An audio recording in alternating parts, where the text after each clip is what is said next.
ایمان کا دعویٰ کر کے مسلمانوں میں شامل ہوتے تھے اور کئی ایسی سازشیں کرتے تھے استغفر اللہ کہ جس سے مسلمانوں کو نقصان پہنچے، لیکن اللہ تعالیٰ جو ہے وہ اپنے بندوں کا حامی و ناصر ہوتا ہے۔ اللہ تعالیٰ نے اپنے بندوں کو ان کی ہر طرح کی فتنہ انگیزیوں سے اور ان کی چال بازیوں سے جو ہے وہ محفوظ رکھا ہوا ہے۔ یہاں پہ ایک اور بات ذکر فرمائی گئی کہ مکہ مکرمہ میں منافقین کا جو ہے ذکر نہیں ملتا۔ کیوں نہیں ملتا؟ کیونکہ وہاں پر ایمان لانا جو تھا وہ مصیبتوں کو اپنے ایمان لا کر اس کا اعلان کرنا جو تھا وہ اپنے اوپر مصیبتوں کو دعوت دینا تھا۔ تو کسے پڑی تھی اس وقت کہ وہ اس ایسے ایمان کا اعلان کرے جس کے اوپر اس کا، ایسے دین کا اعلان کرے جس کے اوپر اس کا ایمان ہی نہیں تھا۔ اس وجہ سے مکہ مکرمہ میں منافقین کا ذکر نہیں ملتا، لیکن مدینہ منورہ میں ملتا ہے، کیونکہ اس وقت مسلمان کثرت پکڑ رہے تھے ماشاءاللہ سے، اور بہت سے لوگ اسلام کو قبول کر رہے تھے، اور مسلمان جو ہیں وہ ایک جماعت بن چکے تھے اور وہ کفار کے مد مقابل تھے۔ اور جب منافقین دیکھتے تھے کہ مسلمانوں کا پلڑا بھاری ہے تو وہ اس وجہ سے صرف دنیاوی فائدوں کو حاصل کرنے کے لیے مسلمانوں میں شامل ہو جاتے تھے، اور جب وہ کفار سے ملتے تھے استغفر اللہ تو وہ تب یہی کہتے تھے کہ ہم تو تمہارے ساتھ ہیں، ہم تو صرف ایسے ہی مسلمانوں کے ساتھ استغفر اللہ مذاق کر رہے تھے۔ اگلی آیت مبارکہ پڑھ لیتے ہیں کہ وہ جو منافقت کرتے ہیں، یعنی زبان سے اپنے اسلام کا اعلان کرتے ہیں ایمان لانے کا، لیکن دل میں ان کے ایمان نہیں ہے، اس کے پیچھے وجہ کیا ہے اس کے بارے میں پڑھتے ہیں اب۔ یخادعون اللہ، فریب دینا چاہتے ہیں وہ اللہ کو، والذین آمنوا، اور ایمان والوں کو، اور ما نہیں یخدعون، حقیقت میں انہیں فریب نہیں دے رہے، حقیقت میں وہ فریب نہیں دے رہے، الا مگر انفسہم، اپنے آپ کو، اور ما نہیں، اور حقیقت میں وہ یشعرون، سمجھتے ہی نہیں۔ محاورہ ترجمہ فریب دینا چاہتے ہیں وہ اللہ کو اور ایمان والوں کو، اور حقیقت میں نہیں فریب دے رہے مگر اپنے آپ کو، اور اس حقیقت کو وہ نہیں سمجھتے۔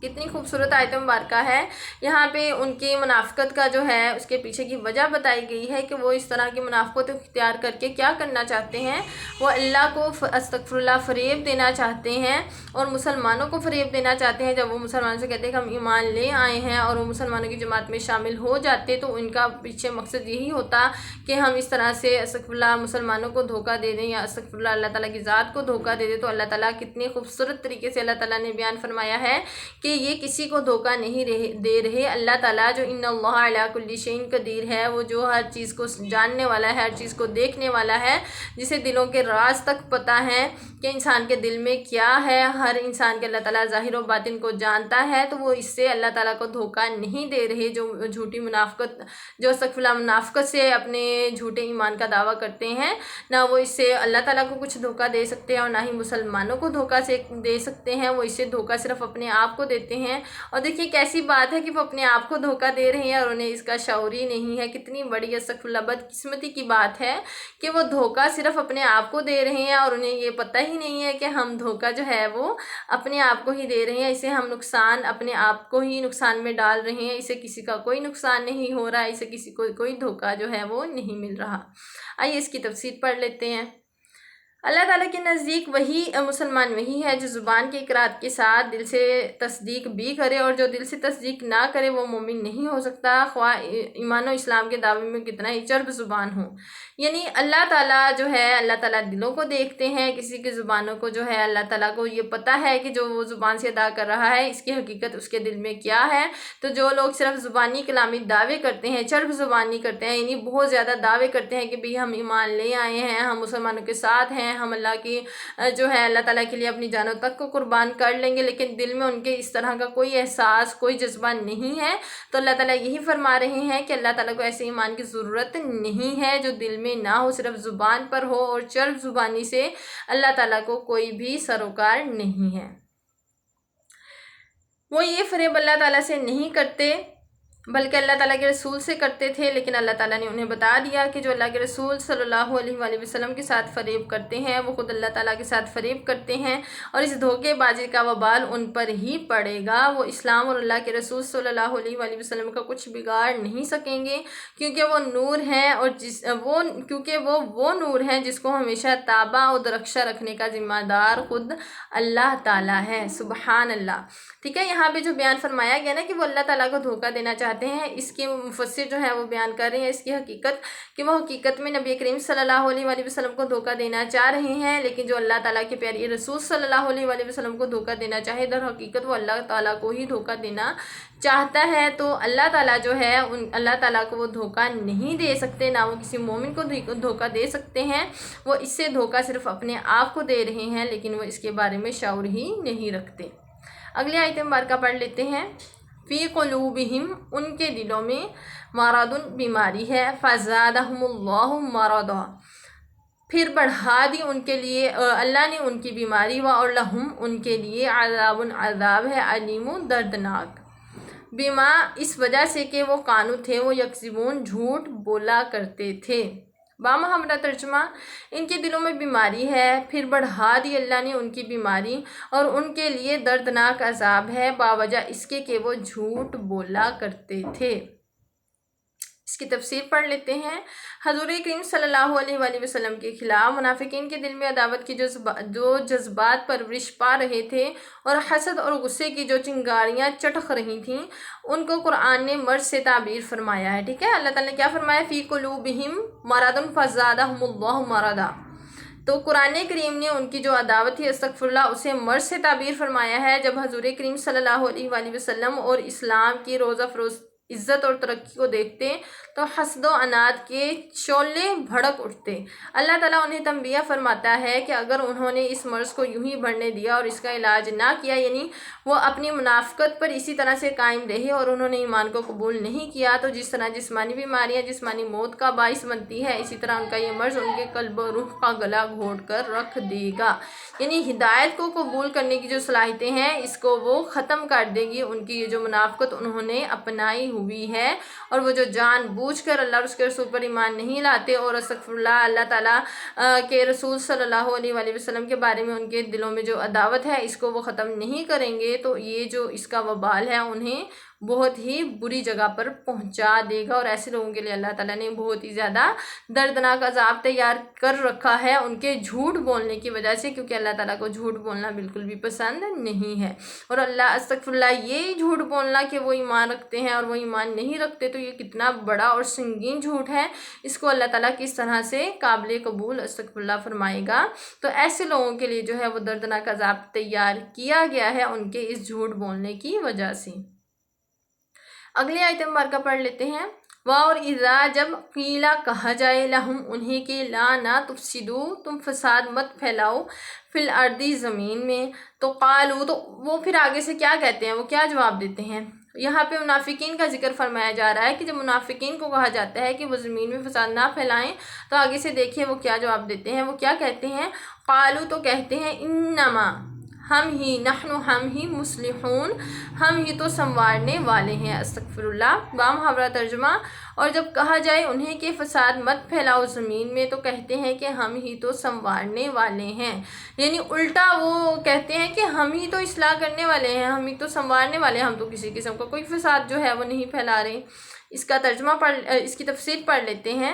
اس آیت میں ان کے دلوں کے بیمار ہونے کی دلیل پیش کی جا رہی ہے۔ وہ دن رات فتنہ فساد پھیلانے میں اور حق کی شمع بجھانے میں مصروف ہیں۔ اگر ان کی فتنہ پردازیوں کی طرف توجہ دلا کر انہیں باز رہنے کو کہا جاتا ہے تو الٹا گھورتے ہیں اور کہتے ہیں کہ آپ ہمیں فسادی کہتے ہیں، ہم ہی تو امن و اصلاح کے لیے ہر وقت کوشش کر رہے ہیں۔ اب جو شخص فساد پھیلانے اور حق کا چراغ گل کرنے کو اصلاح کہنے پر مصر ہو تو اس کے قلب و نظر کو اگر بیمار نہ کہا جائے تو کیا کہا جائے؟ ٹھیک ہے، یعنی ان کو شعور ہی نہیں ہے کہ جو کچھ وہ کر رہے ہیں یہی تو فتنہ فساد ہے، یہ حق کی طرف نہیں ہے، انہوں نے گمراہی کو اپنایا ہوا ہے اور یہ استغفر اللہ اور اس کے رسول کو استغفر اللہ دھوکہ دینا چاہ رہے ہیں۔ اس کے باوجود وہ یہ جواب دیتے ہیں کہ ہم تو فساد پھیلا ہی نہیں رہے، ہم تو اصل میں ہم ہی ہیں جو اصلاح کرنے والے ہیں، تو اس وجہ سے ان کو بیمار ان کے دلوں کو کہا گیا ہے۔ اب اپنے آپ اپنے گرد و پیش پر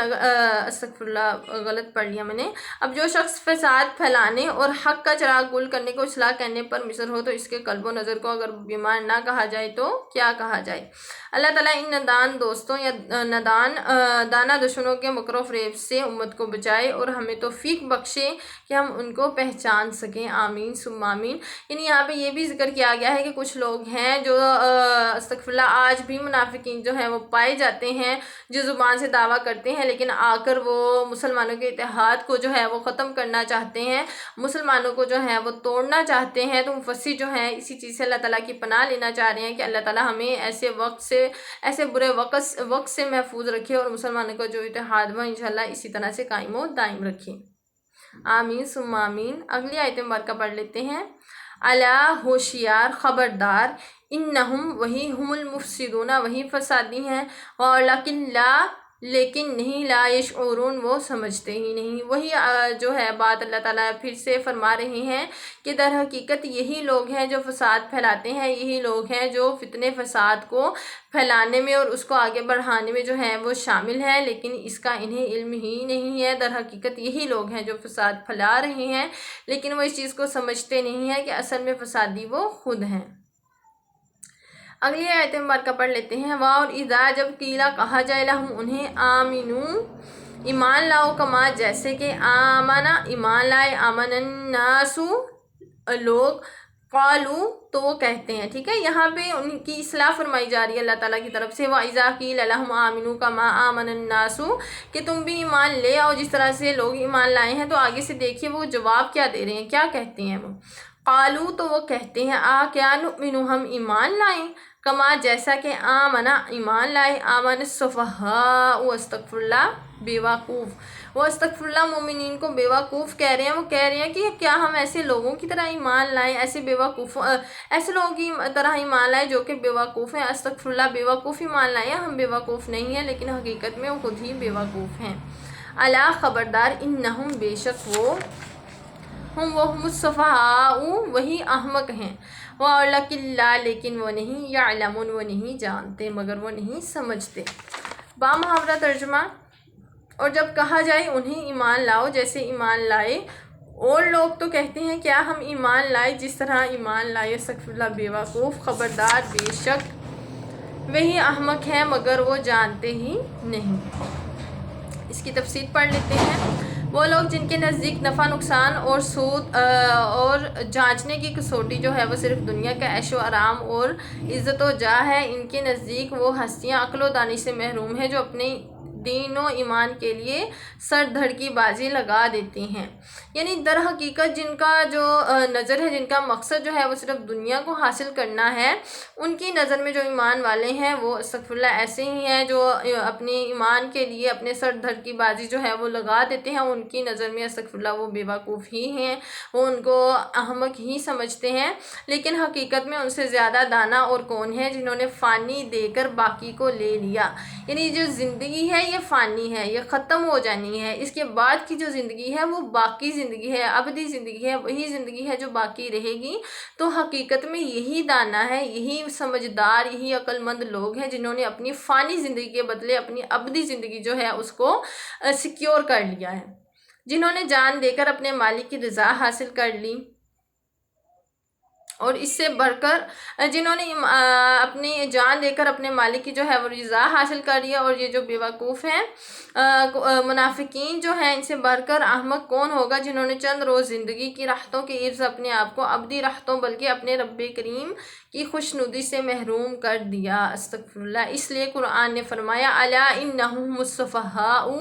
کہ حقیقت میں یہ خود ہی احمق ہیں. یعنی اس سے بڑا بھی کوئی احمق ہوگا، کوئی بیوقوف ہوگا کہ جو خود ہی فتنہ فساد پھیلائے اور کہے کہ میں اصلاح کر رہا ہوں، اور جو ایمان لائے ہیں اس کی نظر میں استغفر اللہ وہ بیوقوف ہوں، اور خود جو کہ وہ ایمان نہیں لا رہا، اپنے خالق و مالک کی پہچان جو ہے وہ نہیں کر رہا، جان بوجھ کر ایمان نہیں لاتا، اس کی جو نظر ہے وہ صرف صرف دنیاوی فائدوں کے اوپر ہے، چند روزہ زندگی کے لیے جو ہے وہ اپنے ایمان کو استغفراللہ ضائع کر رہا ہے، اپنی ایمان قبول کرنے کی صلاحیتوں کو وہ استغفراللہ ضائع کر رہا ہے، تو اس سے بڑا احمق اور بیوقوف کون ہوگا؟ تو در حقیقت جو منافقین ہیں وہی احمق اور بیوقوف ہیں، ایمان والے تو بڑے ہی دانا ہیں جنہوں نے اپنی فانی زندگی کے بدلے اپنی باقی زندگی جو ہمیشہ کی زندگی ہے اس کو انہوں نے جو ہے وہ سیکیور کر لیا ہے، اپنی ہیئر آفٹر لائف کے لیے انہوں نے سامان اس دنیا میں کر لیا ہے، اور انہوں نے اپنے رب کے لیے فقر کو اختیار کیا، اپنے رب کی رضا کے لیے اپنی نفسانی خواہشات کو انہوں نے مارا، اپنے رب کی رضا کے لیے انہوں نے اپنا ہر لمحہ جو ہے اس کو بسر کیا۔ تو ایسے کامیاب جو لوگ ہیں وہی دانا ہیں، ان کے مقابلے میں جو منافقین ہیں وہ حقیقت میں خود ہی احمق ہیں، جو ایمان والوں کو جو ہے وہ احمق سمجھتے ہیں۔ جی الحمدللہ ہمارے آج کا جو سبق ہے وہ مکمل ہوا، ہم نے اپنی آیت نمبر 13 تک جو ہے اپنا آج کا سبق اسے پڑھ لیا ہے۔ یہ تھوڑی سی چھوٹی چھوٹی آیات تھیں اور ان کا ترجمہ بھی جو ہے وہ الحمدللہ کافی آسان تھا، اور ان کی تفسیر جو ہے وہ بالکل سیدھی تھی۔ یہاں پر منافقین کا ذکر فرمایا گیا ہے جو صرف اپنی دنیاوی فائدوں کے حصول کے لیے زبان سے ایمان کو قبول کرتے ہیں لیکن دل سے قبول نہیں کرتے، لیکن اللہ تعالیٰ کو صرف چرب زبانی جو ہے اللہ کی بارگاہ میں قابل قبول نہیں ہے۔ اللہ تعالیٰ تو ہر ایک کے دلوں کے رازوں کو جانتا ہے، ہر ایک کے دلوں کی حقیقت کو جانتا ہے، تو وہاں پر جو ہے نیتوں کے اوپر ساری بات ہوتی ہے۔ جن کی نیتیں ہی صاف نہیں ہیں تو وہ زبان سے جتنا مرضی ایمان کے اعلان کرتے رہیں وہ ایمان والے نہیں ہو سکتے۔ تو الحمدللہ ہم نے آیت نمبر 13 تک سورہ بقرہ شریف کی آیت نمبر 13 تک اس کا ترجمہ اور اس کی تفسیر جو ہے وہ پڑھنے کی سعادت حاصل کر لی ہے۔ انشاءاللہ ہم کل آگے سے پڑھیں گے، اور جاتے جاتے آپ کے لیے یہی پیغام ہے کہ قرآن کریم سے جڑ جائیں، قرآن کریم سے جڑے رہیں، کیونکہ قرآن کریم ہی ہے جو انسان کو دنیا اور آخرت میں جو ہے وہ کامیابی کا ضامن ہے۔ ہم برے نہیں ہیں، ہم لوگ برے نہیں ہیں، ہم جو گنہگار ہیں، ہم جو غلطیاں کرتے ہیں وہ ہم اپنی ناشعوری کی وجہ سے کرتے ہیں، ناسمجھی کی وجہ سے کرتے ہیں، ہمیں ابھی حق کا علم نہیں ہے، ہم نے اپنے آپ کو اپنے دین سے، اپنے دین کے علم سے بہت دور کر لیا ہے، اور یہ شیطان ہے وہ ہمیں دور ہی رکھتا ہے، کیونکہ اسے پتہ ہے کہ یہ اللہ کے بندے ہیں۔ جب ان تک اللہ تعالیٰ کا پیغام پہنچے گا، جب یہ اللہ تعالیٰ کے پیغام کو سن لیں گے، پڑھ لیں گے، تو یہ یقیناً اپنے رب کی طرف جائیں گے۔ اس وجہ سے وہ مسلمانوں کو جو ہے ہمیں جو ہے وہ اللہ تعالیٰ کے ذکر سے، اللہ تعالیٰ کے پیارے حبیب کریم صلی اللہ علیہ وآلہ وسلم کے ذکر سے جو ہے وہ روکتا ہے، پیچھے رکھتا ہے کہ کہیں یہ لوگ جو ہیں وہ اپنے آپ کو کامیاب نہ کر لیں یا اپنے رب حقیقی کی طرف نہ لوٹ جائیں۔ تو یہ جو ہے شیطان ہی ہے، تو ہمیں کیا کرنا ہے؟ ہمیں انشاءاللہ کوشش کرنی ہے کہ اپنے خالق حقیقی سے ہم اپنی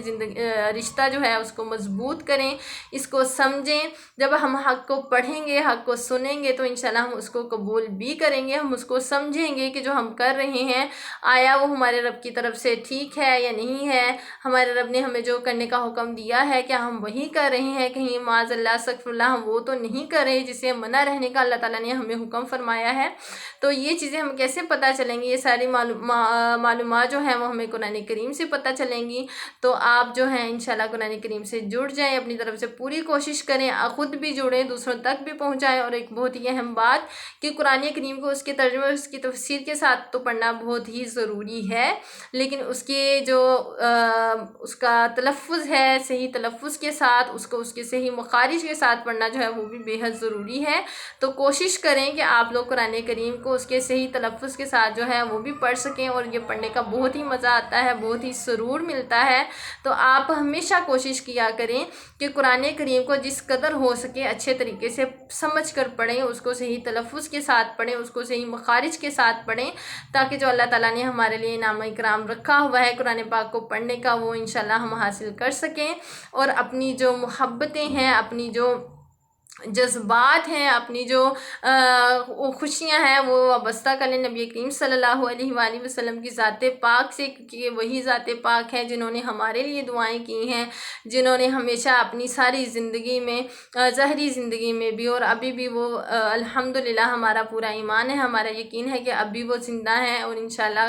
وہی ہیں جو کہ باقی رہیں گے۔ اللہ تعالیٰ کے پیارے حبیب کریم صلی اللہ علیہ وآلہ وسلم ہیں، جب کچھ نہیں تھا تب بھی وہ تھے، جب کچھ نہیں ہوگا تب بھی وہ انشاءاللہ ہوں گے۔ تو وہ جو ہیں وہ ہمارے پیارے نبی ہیں، اللہ تعالیٰ کے پیارے حبیب پاک صلی اللہ علیہ وآلہ وسلم ہیں، وہی ہیں جنہوں نے ہمیں ایمان کی جو ہے روشنی عطا فرمائی ہے، وہی ہیں جن کے صدقے سے ہمیں ایمان ملا ہے الحمدللہ۔ انہی کی وجہ سے ہم مسلمان ہیں، ہماری جو زندگیاں ہیں انہی کے مرہونے جو ہیں انہی کی مرہون اب میں کیا کہوں، مجھے صحیح سے کہنا نہیں آ رہا، مرہون منت ہے یا مرہون منت ہے، پتہ نہیں اس کا صحیح کیا ہے، لیکن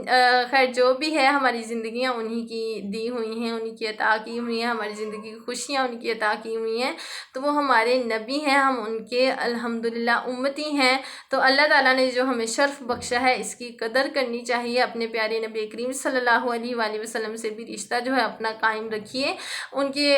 ذات پاک صلی اللہ علیہ وآلہ وسلم پر درود پڑھا کریں، جس قدر ہو سکے آپ درود پڑھا کریں۔ درود پاک جو ہے وہ سب سے بڑا وظیفہ ہے، دنیا آخرت کی کامیابی کا راز اسی میں ہے،